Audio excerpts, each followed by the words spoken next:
कि दो hypothetical planet हैं जिनके मासेस m1 और m2 हैं। पहले वो रेस्ट में थे, इनफाइनाइट डिस्टेंस अपार्ट थे। अब ग्रेविटेशनल फोर्स ऑफ अट्रैक्शन की वजह से वो एक दूसरे की तरफ मूव करना स्टार्ट करते हैं along the line joining their centres, and we have to find their speed when the separation is d। जब इनके बीच का सेपरेशन अंत में d के बराबर हो जाता है तो हमें बताना है कि इनकी स्पीड कितनी रही होगी।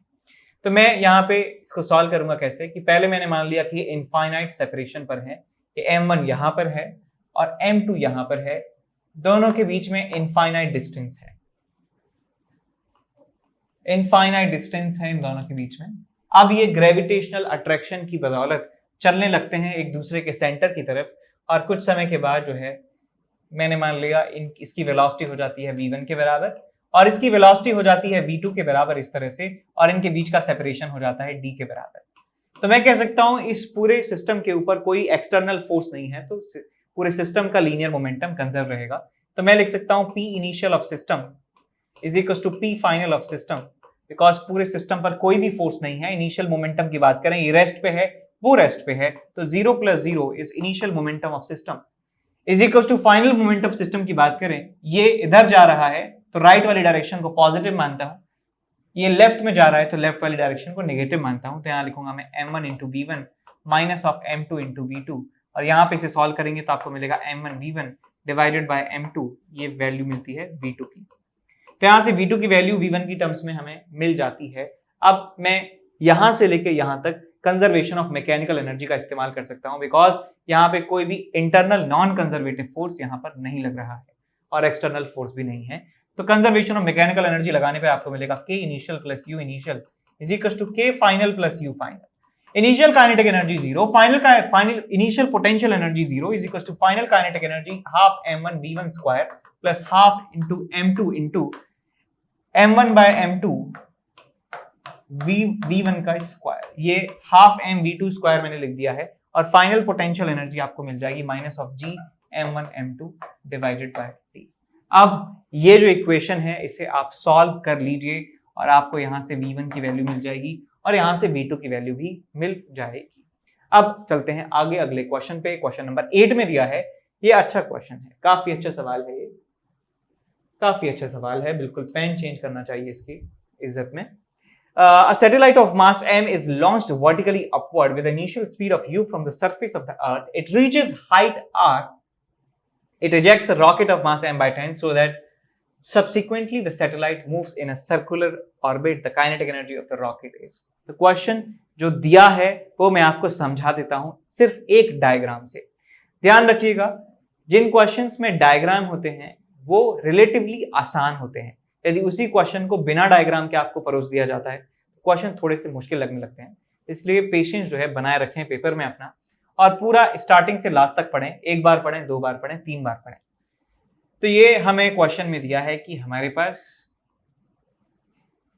क्या है जी, एक अर्थ के बारे में बात कर रहे हैं। अर्थ है सब, अर्थ का मास m के बराबर है, कैपिटल M के बराबर।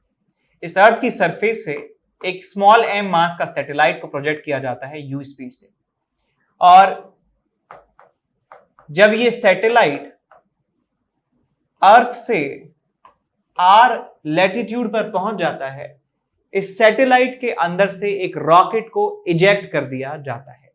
एक रॉकेट यहां से निकल जाता है, और रॉकेट कुछ ऐसे निकलता है कि ये जो हमारा रॉकेट है ये रिबाउंड होके एक सर्कुलर ऑर्बिट में घूमने लगता है।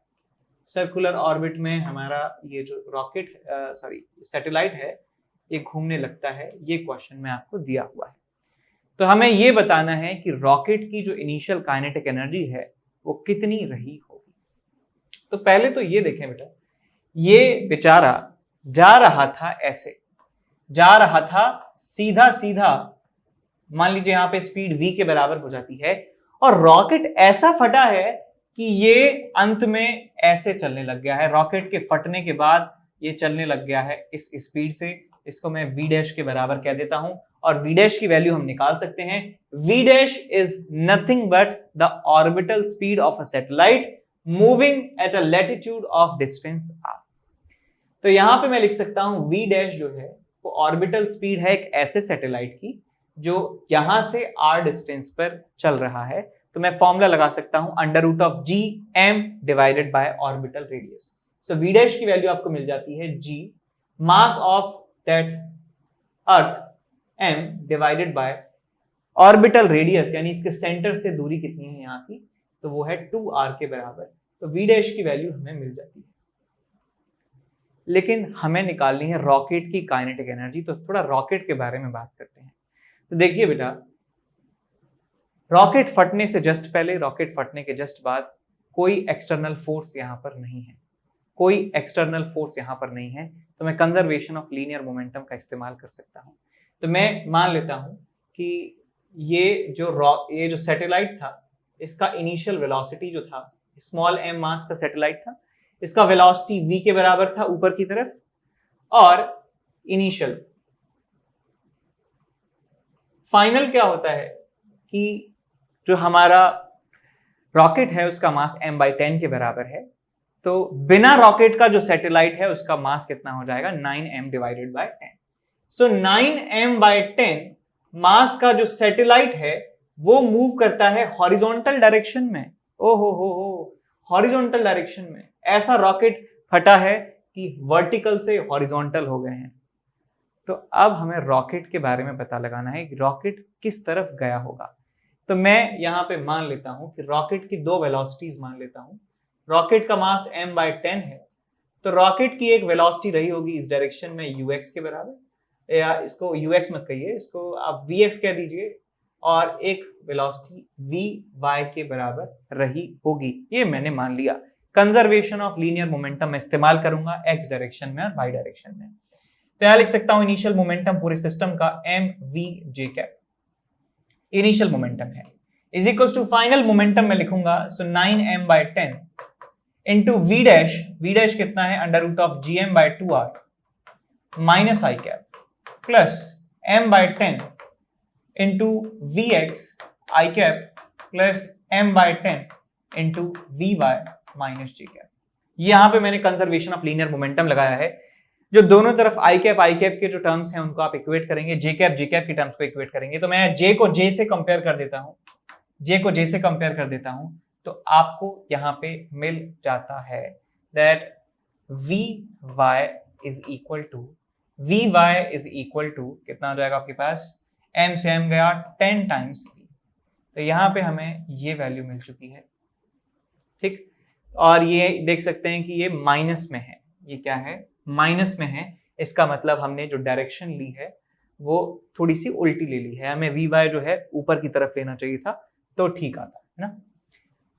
तो vy का मैग्नीट्यूड मिल गया हमें 10v के बराबर, और यहाँ पे i कैप और i कैप के जो टर्म्स हैं उनको 0 के बराबर कर देंगे, तो आपको मिलेगा 9m/10 into under root of gm/2r is equals to m/10 into vx। तो 10 से 10 गया, m से m गया, आपको मिल जाता है vx is equals to 9 times under root of gm/2r।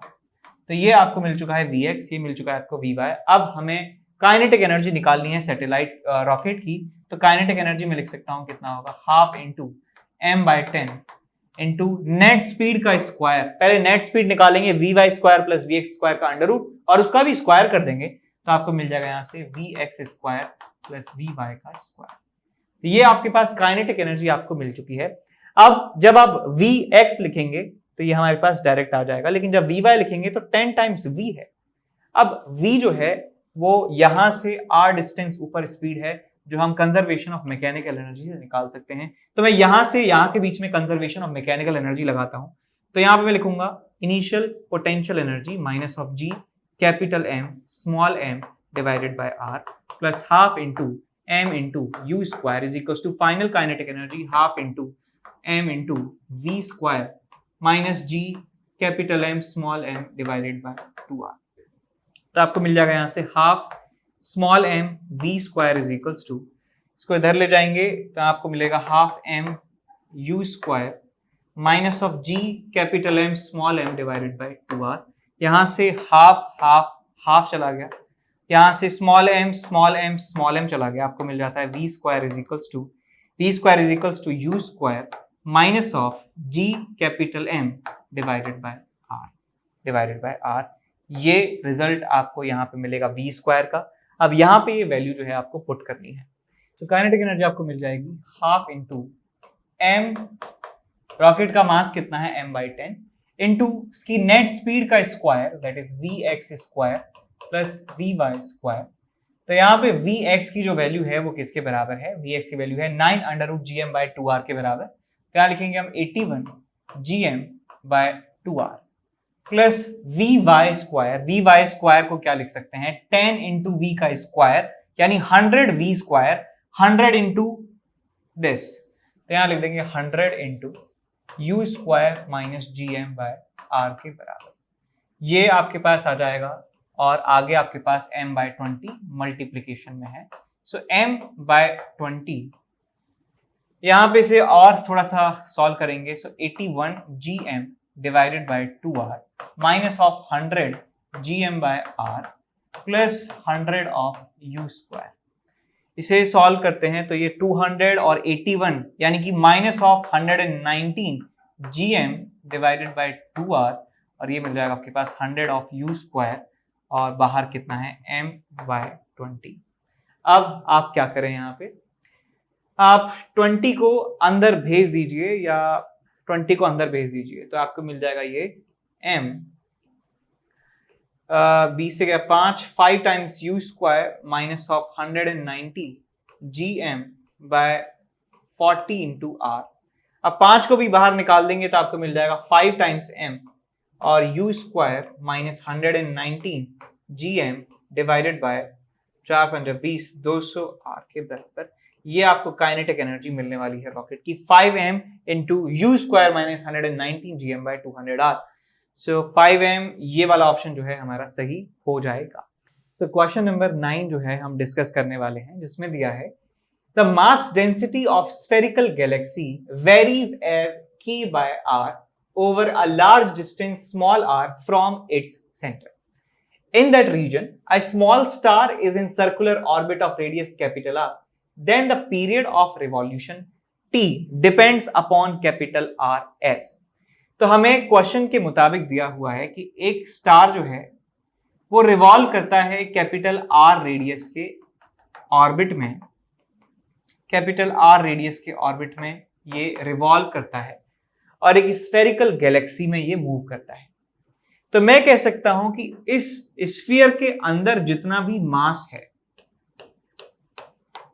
मास है उस मास की वजह से ही यहां पर इफेक्ट पड़ने वाला है, और इस मास के बाहर जो भी स्फीयर्स होंगे, इसके बाहर जितने भी मास पार्टिकल्स होंगे उनका इफेक्ट इस पर नहीं पड़ेगा, बिकॉज शेल थ्योरम ये कहती है। तो यहां पे मैं इसको एक स्फीयर मान लेता हूं, इस स्फीयर का मैं मास मान लेता हूं कैपिटल M के बराबर आता है।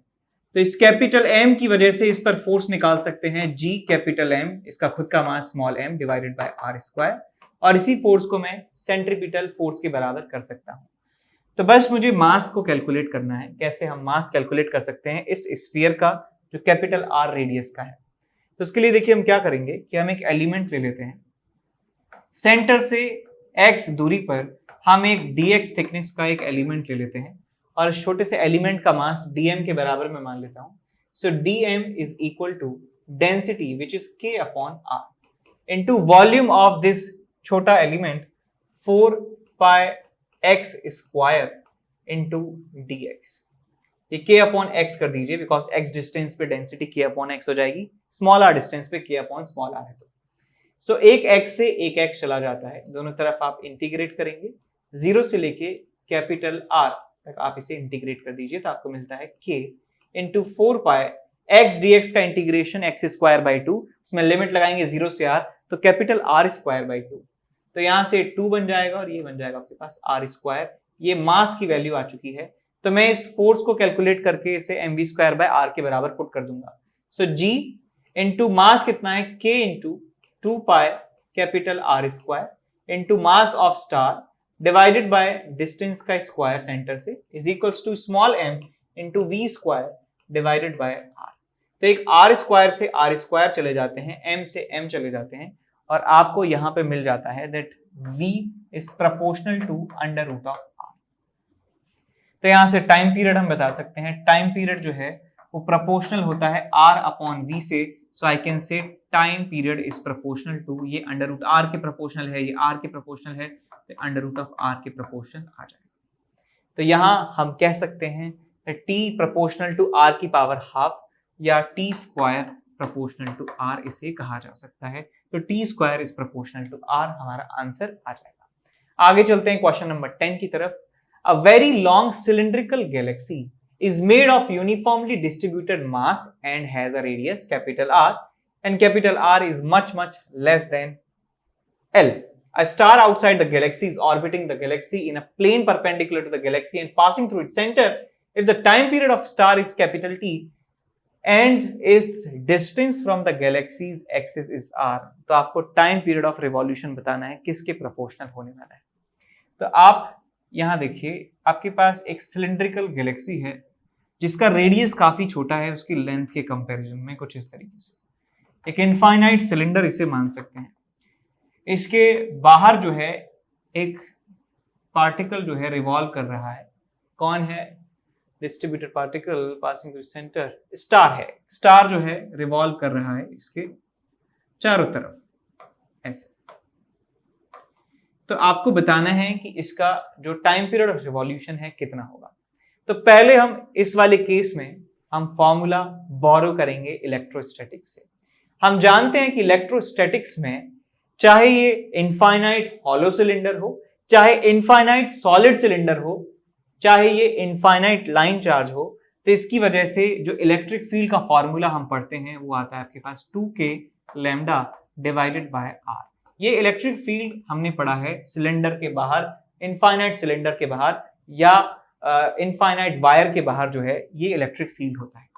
बिल्कुल सिमिलरली मैं यहाँ पे ग्रेविटेशनल फील्ड भी कैलकुलेट कर सकता हूँ। ग्रेविटेशनल फील्ड कितना आ जाएगा? 2, k की जगह रख दीजिए g, लैम्डा की जगह मास अपॉन लेंथ आ जाएगा, ये चार्ज अपॉन लेंथ होता था, सो m अपॉन l मैं लिख देता हूँ इसको, डिवाइडेड बाय डिस्टेंस r। तो स्मॉल r डिस्टेंस पर घूमने वाला सितारा जो है, उस सितारे के ऊपर जो लगने वाला फोर्स है बेटा, मैं वो बता सकता हूं कितना लग रहा होगा, small m into gravitation, gravitational field into mass के बराबर फोर्स लग रहा होगा। और ये फोर्स ही किसके बराबर है? Small m v square divided by r के बराबर है। m से m चला जाता है और आपको मिल जाता है e की वैल्यू कितनी है? 2gm upon l into r is equal to v square by r से r चला गया, v जो है वो आ जाता है कांस्टेंट। स्पीड कांस्टेंट आ चुकी है तो मैं टाइम पीरियड बता सकता हूं। टाइम पीरियड जो होता है वो होता है 2 pi r divided by v, 2 pi r by v। So time period is proportional to r, t proportional to r हमें मिल जाता है, ए ऑप्शन हमें मिल जाएगा। ठीक, अब अगले क्वेश्चन की तरफ चलते हैं। क्वेश्चन नंबर 11 में दिया है, a planet in a distant solar system is 10 times more massive than the earth and radius is 10 times smaller, given that the escape velocity from the earth is 11, the escape velocity from this surface। तो एक नया planet है, इसकी surface से हमें बताना है कि कितना एस्केप स्पीड होगा। तो इसको बना लेते हैं, ड्रॉ कर लेते हैं। इसका रेडियस जो है r/10 है, इसका मास जो है वो कितना है? 10 टाइम्स मास ऑफ अर्थ के बराबर है। इसकी सरफेस से कोई पार्टिकल को फेंकना है तो कितना मिनिमम स्पीड देना पड़ेगा जिससे ग्रेविटेशनल फील्ड को क्रॉस कर जाए? तो फॉर्मूला होता है 2g, मास कितना है 10m डिवाइडेड बाय रेडियस कितना है इसका r/10। तो ये आ जाएगा आपके पास 100 इंटू 2gm/r का अंडर रूट।